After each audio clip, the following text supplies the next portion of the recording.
harus ada cara untuk merubah yang dulu dari manual menjadi teknologi. Adakah cara supaya ini lebih manusiawi? Oke. Terus terlihat bahwa masyarakat yang kurang mampu itu berada di ruangan yang sangat kumuh seperti itu. Maka timbullah ide setelah berbincang dengan beliau, timbullah ide satu kamar satu pasien. Satu kamar satu Untuk pasien. kelas 3. Bagaimana bisa membuat bahwa berkelanjutan yang sebelumnya tidak dilakukan, sekarang kita lakukan, yaitu mengantar pasien yang sudah sembuh atas izin dokter bahwa dia sudah sembuh, untuk mengantar mereka pulang sampai ke rumahnya.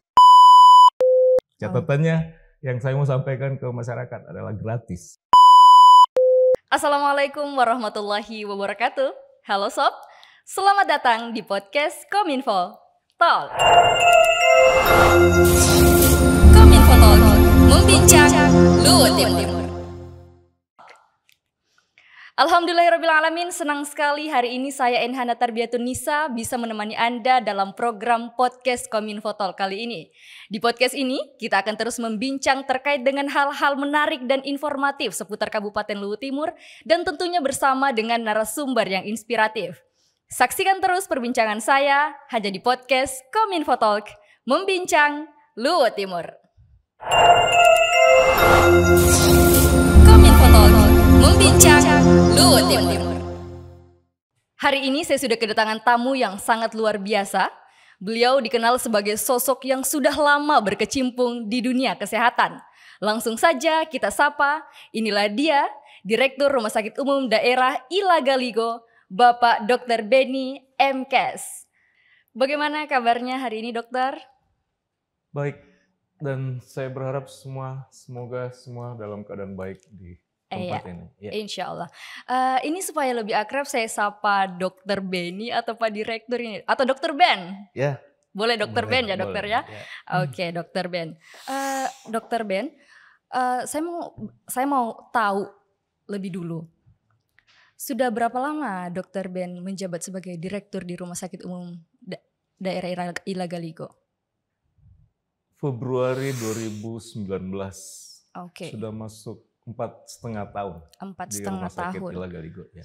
Oke. Tentunya di 4,5 tahun ini Dr. Benny sudah memimpin RSUD Ilagaligo dengan sangat baik dan sampai saat ini sudah banyak sekali kemajuan yang kita lihat.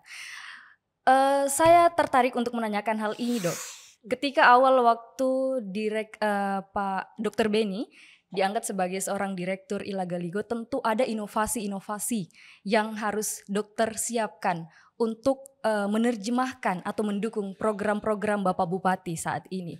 Boleh dijelaskan lebih lanjut, dokter? Pertama, waktu masuk di rumah sakit, yang saya lihat bahwa kecepatan pelayanan lambat.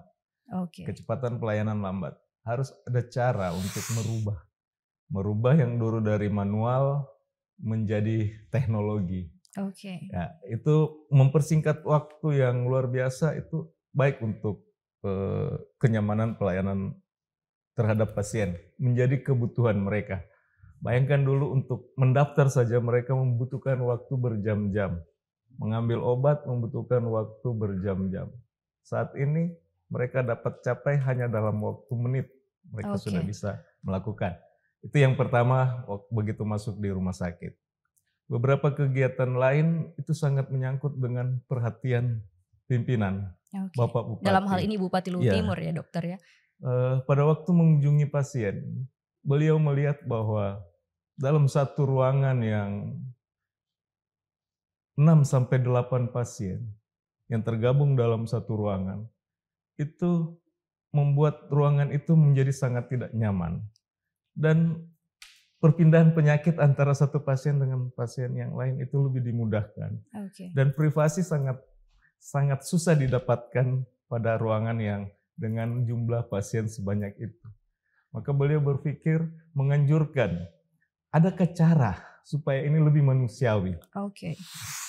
Terus terlihat bahwa masyarakat yang kurang mampu itu berada di ruangan yang sangat kumuh seperti itu. Jadi terlihat perbedaan antara kaya dan miskin. Iya.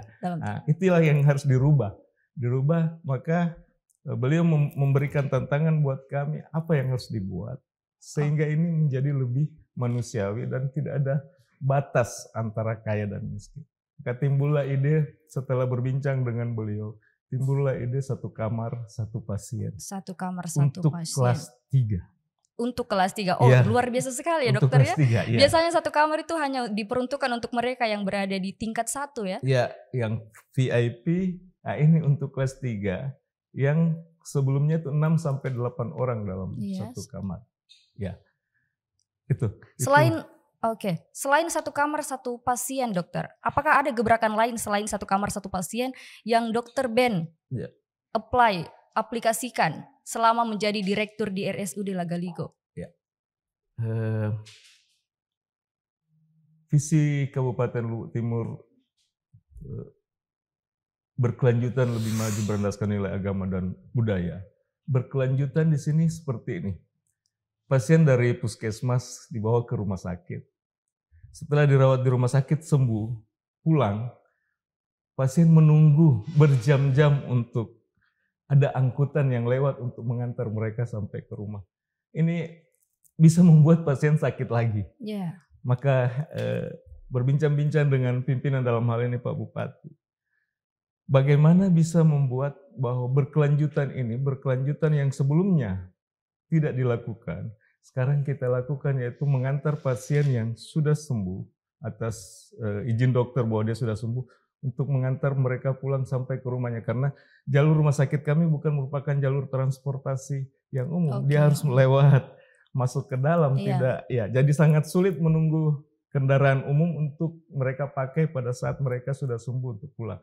Rumah sakit menyediakan saat ini ada 3 mobil untuk mengantar pasien pulang secara gratis. Secara gratis. Boleh tahu dokter, sejak kapan layanan antar pulang pasien ini dijalankan, dimulai? Februari 2022. Dan masih berlanjut sampai hingga sekarang. Ya. Oke, keren sekali ya dokter. Sampai sekarang, iya.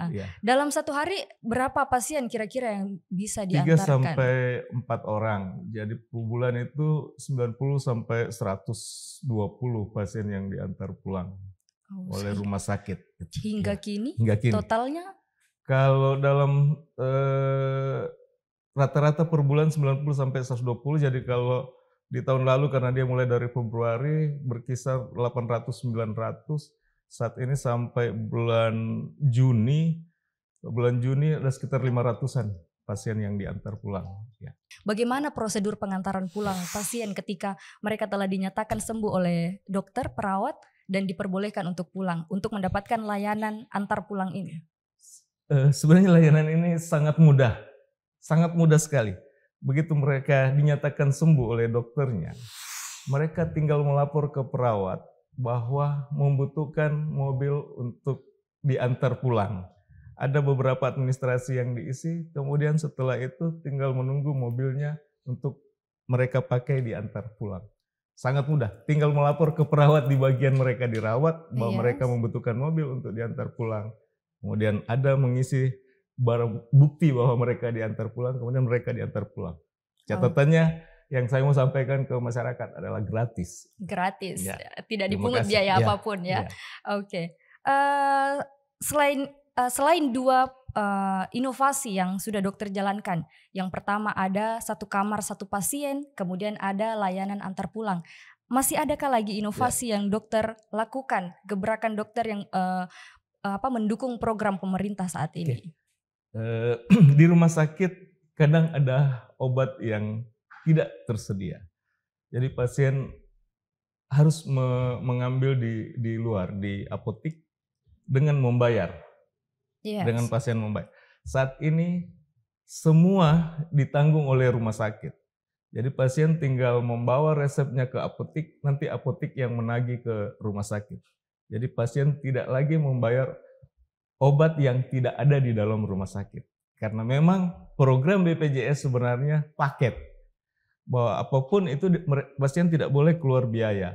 Jadi jika obatnya tidak tersedia di rumah sakit, kita boleh mengambil di apotik luar yang tersedia. Dengan catatan apotik di luar itu MOU dengan rumah sakit kami. Ya, Jadi ada bisa, kerjasama. ya, jadi bisa disimpulkan bahwa segala jenis pelayanan yang ada di rumah sakit itu diberikan secara cuma-cuma kepada Cuma-cuma masyarakat, gratis. Ya, dokter ya. ya, semuanya. Apa ini tidak menimbulkan kerugian bagi rumah sakit itu sendiri, dokter? Rumah sakit bukan tempat mencari untung, Nah, tapi adalah pelayanan sosial yang pelayanan sosial. memang harus dibantu oleh daerah selain pendapatan rumah sakit yang, kalau rumah sakit kami yang sudah BLUD, rumah sakit berpenghasilan. Penghasilan inilah yang dipakai untuk operasional pelayanan kepada pasien itu sendiri. Dan dalam perjalanannya memang kami mesti dibantu oleh pemerintah daerah dan sangat dibantu bersama Bapak Dewan yang terhormat. Oke. Dokter, sudah ada 3 yang dokter sampaikan terkait dengan inovasi dari Dr. Ben selaku Direktur RSUD Ilagaligo. Ada 1 kamar 1 pasien, kemudian ada layanan antar pulang ke rumah, kemudian ada obat gratis. Selain ini apa masih ada, dokter? Masih lumayan banyak ya dokter ya inovasinya.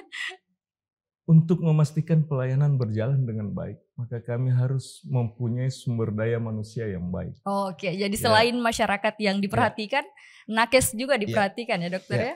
Untuk mendapatkan sumber daya manusia yang baik di era seperti saat ini, yang dokter boleh memilih kemanapun tempatnya, dia mau bertugas di rumah sakit yang menjanjikan mungkin hal-hal yang lebih, maka rumah sakit Ilagaligo juga harus mempunyai cara untuk bisa menarik atau membuat dokternya betah berada di rumah sakit. Maka memberikan seperti dalam misinya Bapak Bupati bahwa peningkatan kesejahteraan petugas kesehatan itu lebih mengarah ke peningkatan kesejahteraan dokter spesialis.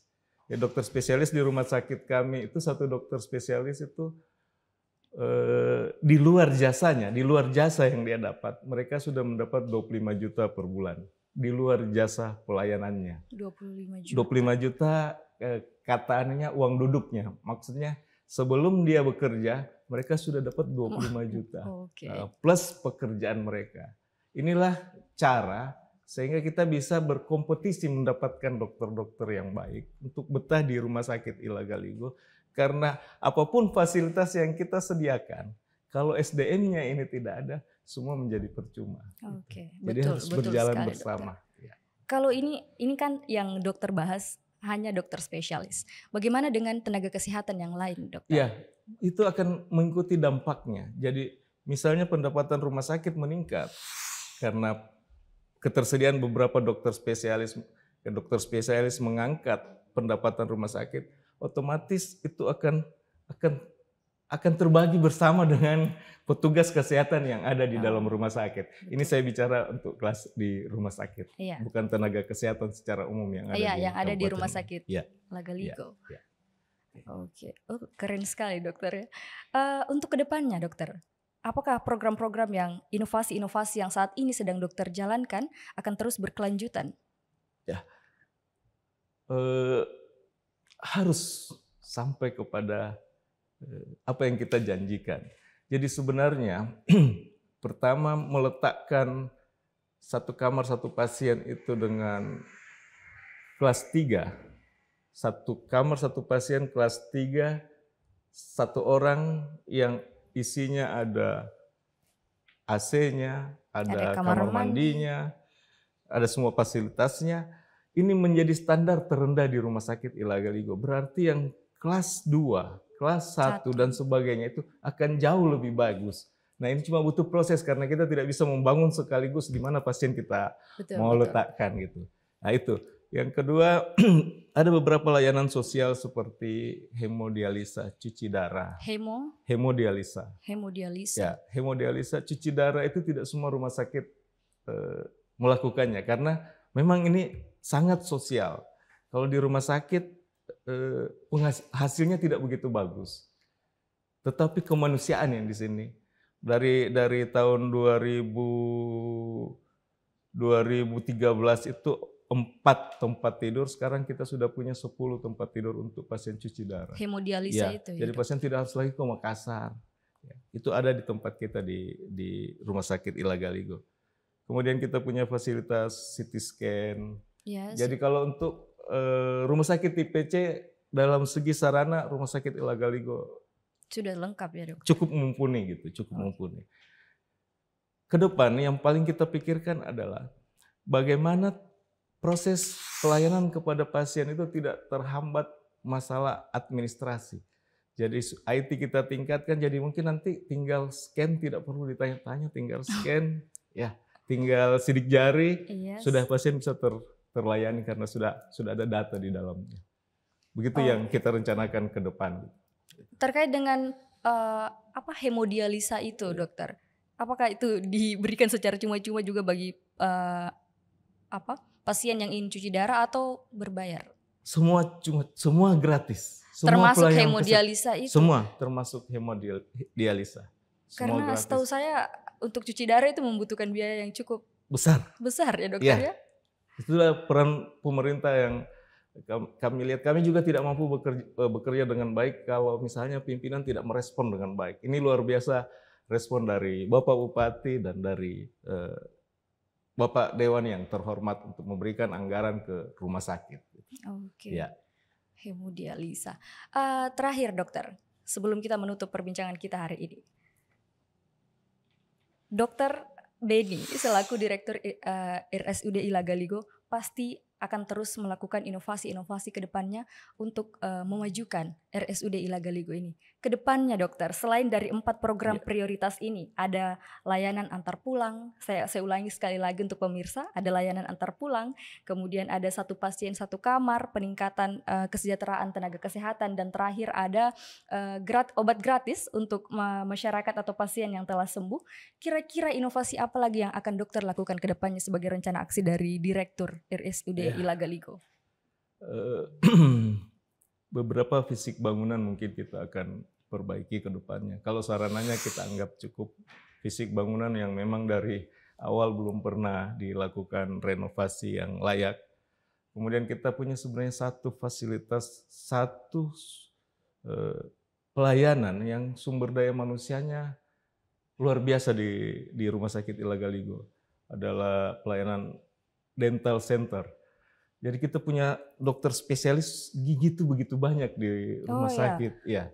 Kita akan bangun, mudah-mudahan disetujui. Kita akan bangun mudah-mudahan disetujui tahun depan. Kita akan membuat dental center. Jadi pusat spesialis gigi. Yang pasarnya bisa dari Palopo pun ke sini. Karena di Palopo pun atau di provinsi lain itu bisa ke sini. Karena kita punya hampir lengkap dokter spesialis gigi yang ada di Rumah Sakit Ilagaligo. Ini yang menjadi pemikiran kita untuk kita kembangkan ke depan di Rumah Sakit Ilagaligo. Keren sekali dokter. Ya. Sebelum menutup podcast kita hari ini, saya mau dong dokter untuk menyampaikan pesan dan pesan-pesan kepada masyarakat terkait, karena saya sudah baca kemarin sebelum kita lakukan podcast ini dokter, saya sempat membuka nih website dari RSUD Ilagaligo. Di situ saya tertarik dengan slogan melayani sepenuh hati. Betul kan dokter ya? Ada kata melayani sepenuh hati. Boleh dong ada pesan-pesan yang disampaikan kepada masyarakat dokter? Pada masyarakat Kabupaten Luwu Timur yang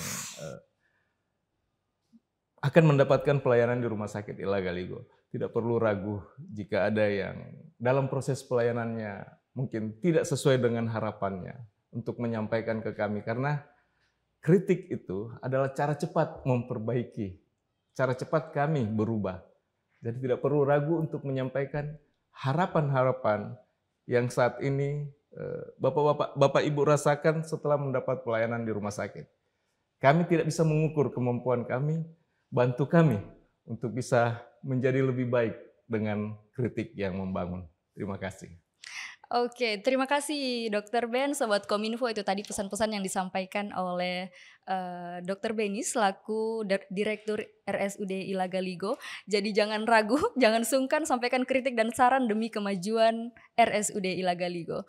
Terima kasih dokter telah datang ke podcast Kominfo Talk. Terima kasih telah meluangkan waktunya di tengah kesibukannya ini. Baik Sobat Kominfo, itulah tadi perbincangan saya bersama dengan Direktur RSUD Ilagaligo Bapak Dr. Benny M. Kes. Jangan lupa subscribe dan aktifkan notifikasinya untuk menonton lebih banyak lagi terkait dengan hal-hal menarik yang akan kita tampilkan di podcast Kominfo Talk. Jangan lupa subscribe YouTube Kominfo dan silahkan nantikan informasi-informasinya di Facebook, di Instagram dan Twitter Kominfo. Sampai jumpa di episode berikutnya. Wassalamualaikum warahmatullahi wabarakatuh.